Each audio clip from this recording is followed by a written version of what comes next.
Magkano na nga ba ang latest sahod ni Kalingap Edu sa YouTube ngayong 2025? Well, sa video na ito, ay yan ang ating pag-uusapan at aalamin. Kapag usapang pagtulong sa mga nangangailangan, hindi naman nagpapahuli si Kalingap Edu. Mula sa simpleng pamimigay ng grocery packs, bigas, at pagkain sa mga pamilyang kapos, hanggang sa pagbibigay ng school supplies sa mga bata, o tulong pinansyal sa mga may karamdaman, palagi siyang handang tumulong. Pero hindi lang tulong ang ibinibigay ni Kalingap Edu, kundi oras, malasakit, at pakikinig sa kwento ng bawat tao na nakakausap niya. Madalas bumabiyahe siya sa malalayong lugar, tumatawid ng ilog, naglalakad ng malayo para lang personal na may hatid ang tulong at makasama ang mga tao. Kapansin-pansin din ang kanyang pagiging magaan kausap, may halong biruan, tawanan, at pagiging natural sa harap ng kamera. Kaya kahit seryoso ang sitwasyon, napapasaya pa rin niya ang damdamin ng bawat tao na nakakausap niya na may problema sa buhay. At sa bawat video na kanyang ina-upload dito sa YouTube, hindi lang tulong ang palagi niyang dala, kundi pag-asa at inspirasyon para sa lahat ng nanonood. Sa ngayon, si Kalingap Edu ay number 4 most viewed Kalingap charity vloggers. Meron na siyang total video views sa kanyang YouTube channel na umabot na sa 59,900,259. At may subscribers na umabot na sa 383,000 sa kasalukuyan. Kaya naman, atin ang pag-uusapan at aalamin kung magkano na nga ba ang latest estimated sahod ni Kalingap Edu sa YouTube ngayong 2025. Gamit ang public data na mula sa Social Blade, ay ating malalaman o makikita ang latest estimated sahod ni Kalingap Edu sa YouTube ngayong 2025. At sa mga hindi pa nakakaalam, ang Social Blade nga pala ay isang public website na kung saan kahit sino ay pwedeng tumingin sa analytics at estimated earnings ng isang YouTuber or influencer. Talaga. Sayang. Ang pinis sa akin. So yun mga idol, narito ang YouTube analytics ni Kalingap Edu na mula sa public data ng Social Blade. Dito sa kanyang subscribers ay nasa 383,000 na. Video uploads naman ay nasa 1,000 na. Total video views naman ay nasa 60 million na. At ginawa ni Kalingap Edu ang kanyang YouTube channel noong February 10, 2021. At dito naman sa baba mga idol, ang total grade niya ay nasa letter C positive. Social Blade rank ay pang 297,592. Subscriber rank ay pang 1,926. Video views rank ay pang 356,224. At country rank dito sa Pilipinas bilang YouTuber ay pang 698. So yun mga idol, dito naman tayo sa subscribers ni Kalingap Edu noong last 30 days ay merong pumasok na 3,000 subscribers. At dito naman sa video views ni Kalingap Edu noong last 30 days ay merong pumasok na 2 million views.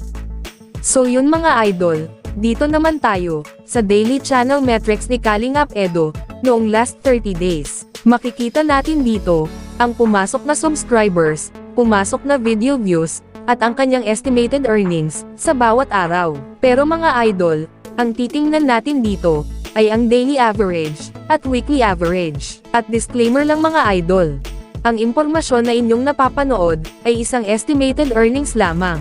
So yun mga idol, simulan natin dito sa daily average. Dito sa subscribers ni Kalingap Edu sa loob ng isang araw, ay merong pumasok na 100 subscribers. At sa video views naman ni Kalingap Edu sa loob ng isang araw, ay merong pumasok na 68,177 views. At dito naman, sa estimated earnings ni Kalingap Edu sa loob ng isang araw, simula dito sa lowest, ay merong pumasok na $68 hanggang sa highest na umabot ng $136.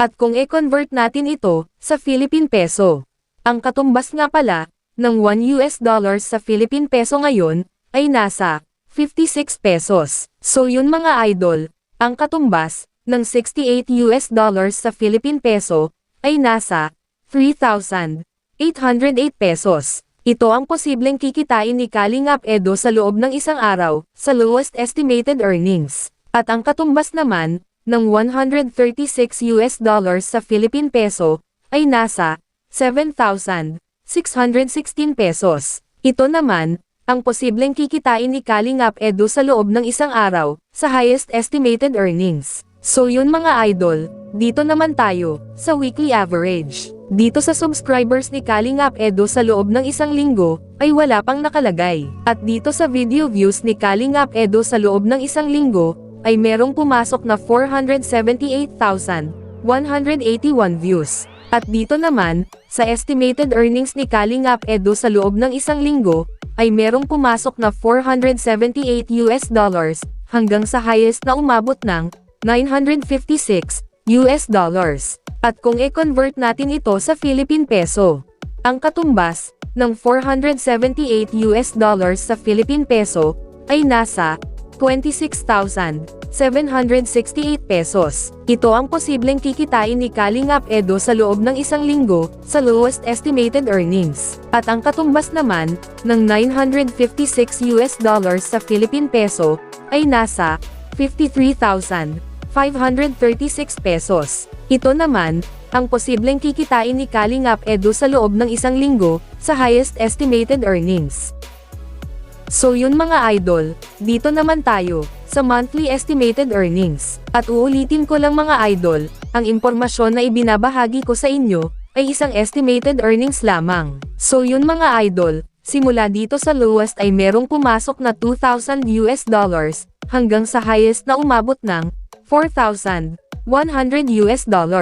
At kung i-convert natin ito sa Philippine peso, ang katumbas ng $2,000 sa Philippine peso ay nasa 112,000 pesos. Ito ang posibleng kikitain ni Kalingap Edo sa loob ng isang buwan, sa lowest estimated earnings. At ang katumbas naman ng $4,100 sa Philippine peso ay nasa 229,600 pesos. Ito naman, ang posibleng kikitain ni Kalingap Edo sa loob ng isang buwan, sa highest estimated earnings. At kung napapaisip kayo, kung saan nanggaling ang lowest estimated earnings at highest estimated earnings, nanggaling po yan sa estimated RPM or revenue per 1,000 views, na $1 hanggang $2. At narito po ang computation, based sa pinakita ng public data sa Social Blade.